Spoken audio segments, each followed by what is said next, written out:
Alors, donc, le grand 3, donc, distinction entre poids et masse. Petit 1, le poids d'un corps varie avec quoi? Avec le lieu. Donc, on va prendre cette partie. Donc, une étude utilisant des instruments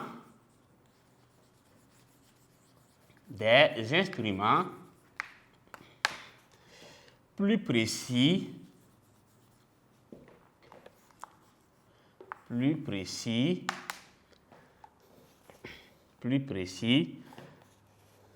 que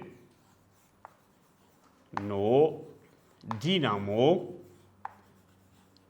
dynamomètres. OK, montre que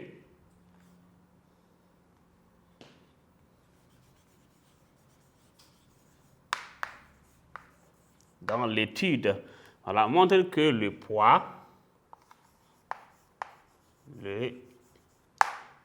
d'un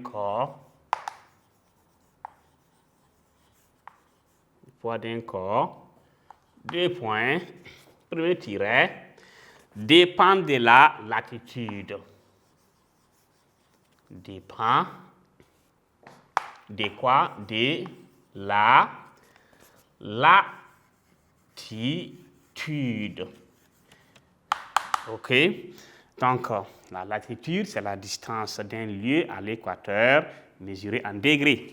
Donc, de la latitude augmente, OK, augmente de l'équateur au pôle. De l'équateur au pôle. Le poids d'un corps diminue avec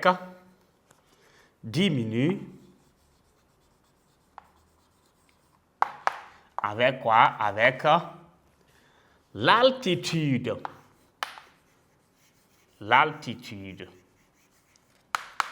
OK.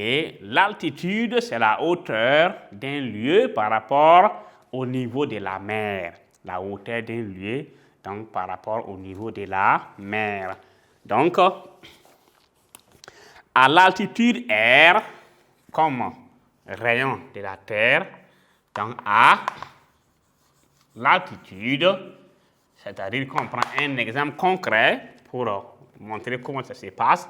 À l'altitude grand R égale, ça veut dire que grand R égale au rayon terrestre. Au rayon terrestre, soit à la distance,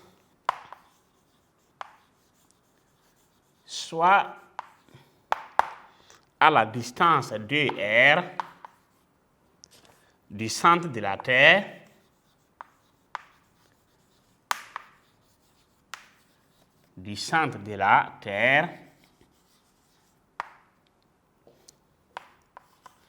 le poids d'un corps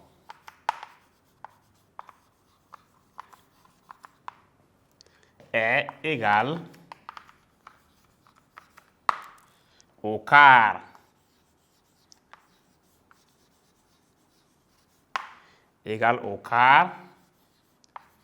de sa valeur à la surface.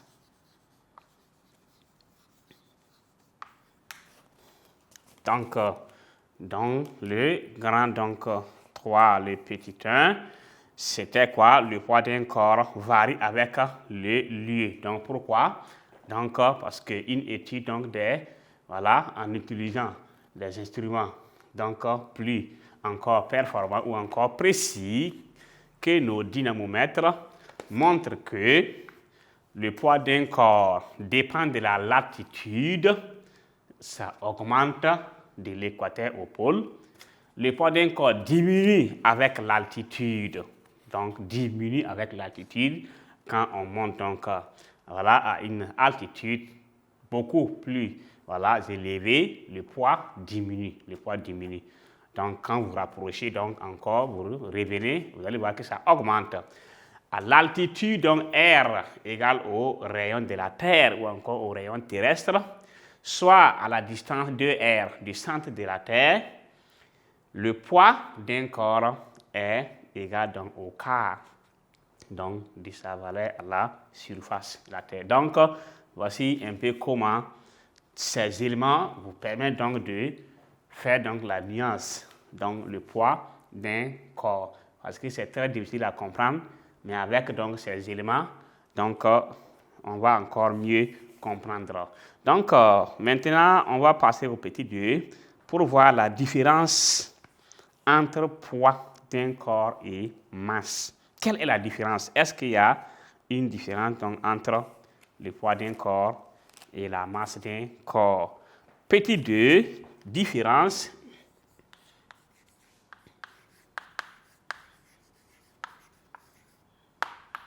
Différence entre poids d'un corps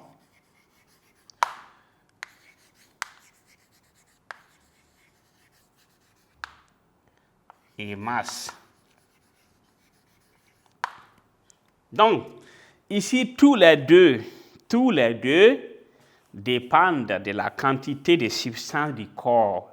Donc, la quantité de substance du corps, tous les deux. Poids d'un corps, masse d'un corps. C'est la quantité ici qu'on regarde. Mais le poids dépend du lieu. On vient de préciser ça. Donc, d'abord, les deux ont un point commun, la quantité de substance. Mais précisément, le poids déjà dépend du lieu. Ça, c'est une différence. La masse seule est universellement invariable, universellement. Que vous l'amenez à une hauteur, que vous laissez la masse, donc que vous la laissez donc sur terre, que vous l'amenez au niveau des pôles, des quoi, universellement invariable. Ok, donc, mais le poids fait quoi? Le poids dépend du lieu. Donc, quand vous amenez un objet comme A en haut, donc en fonction donc de l'altitude, déjà là, le poids ici, voilà, change. Soit ça diminue, soit ça augmente, soit ça... Mais la masse ne varie pas. Donc, voici la nuance. Donc, on va écrire petit 2, différence entre poids d'un corps et masse. Donc, tous deux, ça veut dire tous les deux, tous deux dépendent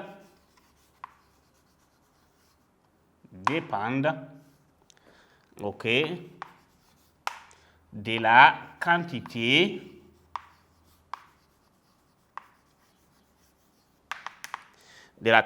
de substance. Quantité de substance du corps.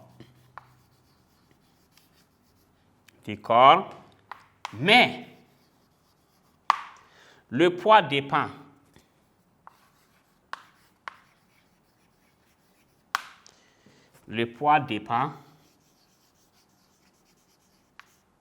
ok, en outre du lieu. Donc le poids dépend du lieu. Mais la masse, qu'est-ce qu'on va dire? La masse seule. La masse seule est comment est?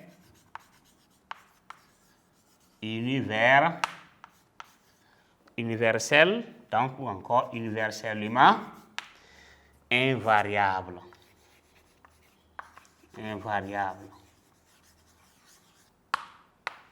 Donc, la masse est universellement donc invariable. Donc, voici ce qu'on pourrait dire sur le petit 2. Donc, grand 3, c'était la distance entre poids et masse. Petit 1, le poids d'un corps varie avec le lieu. petit 2, la différence entre maintenant quoi? Poids d'un corps et la masse. Donc, nous allons voir maintenant donc, le grand 4. Grand 4 qui est donc le dernier point. Relation entre poids et masse. Quelle est la relation qui existe entre le poids d'un corps et la masse d'un corps? Donc, on a vu la différence. Maintenant, relation. Il y a un lien entre les deux.